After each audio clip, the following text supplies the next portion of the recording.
be great. Thank you. Right, thank you. I'll let you read these statistics as I'm talking. Everybody can see, all right, presumably. I'm really gutted, actually, Simon, that there's no prize and reward for being a fellow. I would never have accepted if I'd known that. Anyway, that's me, and Simon's done me justice with that introduction. Just really to talk about the last time Ken Clark, who I believe fell asleep during the budget yesterday. The last time he was in charge of prison in '92, the average prison population in England was just under 45,000. Today it's over 85,000. And it's to be a form of economic madness to allow the population to continue to grow, especially when we consider that despite its enormous cost, prison has a very poor record for reducing reoffending. And you can see the statistics, the bottom line of statistics there. Half of all adults and almost 3/4 of young people are reconvicted within a year of being released.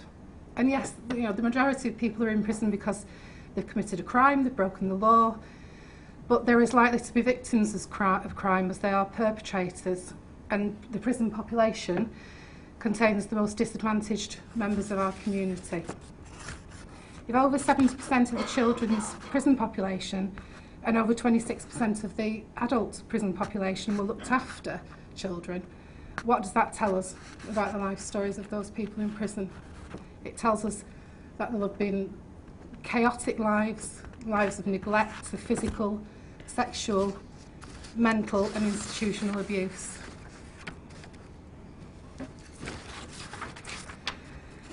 It's not difficult to improve a system in which 66% of people enter prison to serve less than a year, leave after a few weeks or a few months, homeless, jobless, out of touch with their families, further in debt and ready to reoffend.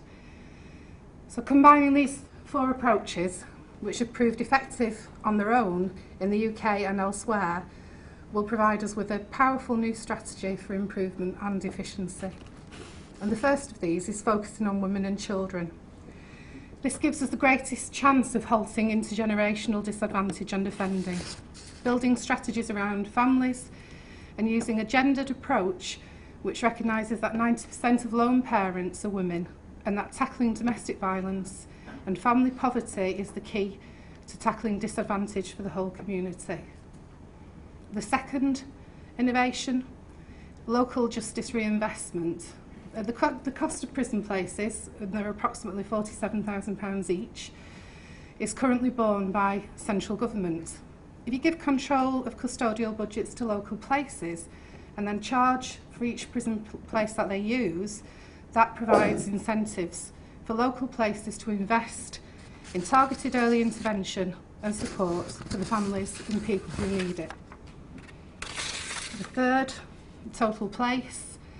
In every town and every city in the UK, there are problem families who cost local services an awful lot. They have complex needs, they cause multiple issues for their neighbours and the communities, and they are a drain on local resources. Total Place offers an opportunity to see the big picture for families and places, and for us to then rationalise the chaotic and complex way in which we respond to those most in need.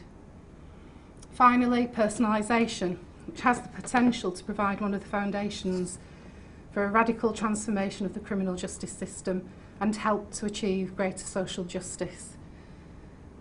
Person-centred approaches are at the heart of existing successful work with offenders and those families at risk. But we could go even further, especially if we can get our hands on custodial budgets, and we could start to think about resources, integration and entitlement, and develop things like family service budgets. And the challenging bit is these are the families I'm talking about. And Simon said that we're all working with people who are different. Well, the WomenCentre are working with families like these. They're not just different, they're very difficult to love. We know that generation after generation of the same families are blighted by extreme disadvantage and for many, a spell in local authority care or a prison sentence feel inevitable. These cases will be known to everybody, probably in this room, if not in the UK. There's Shannon Matthews and her enterprising mother Karen, baby Peter Connolly and Tracy, his damaged and damaging mother, and the two boys from Edlington in Doncaster and their disappeared mother, her identity destroyed by years and years of extreme domestic violence and depression. And what we've spent little time mulling over since these cases hit the headlines are the destinies of the other children of these three families that are represented here. And there are a lot of them, 17 of them, 17 children. Where are they? What are they doing? Are they in local authority care? Do they have a chance of raising a healthy, happy family themselves in the future? And the answers to those two questions feel obvious and depressing, and yet organisations like WomenCentre are proving that prison and next generation chaos are not inevitable for families like these. They are working successfully with women and their children who share very similar stories to the three families here. One example of that success is the reoffending rates amongst the women that WomenCentre is working with. The national average, as you've seen from the first slide, ranges from 50% up to plus 70% of people being reconvicted within a year. At WomenCentre, that average is below 4%. And WomenCentre carries a caseload of 125 offenders at any one time. Their entire service costs less than 5 prison places. So it doesn't take a maths genius to figure out which is the better value. So the final slide, just to cheer you up, because I can just feel how depressed you all are now, is this speaks for itself. I'll let you read it.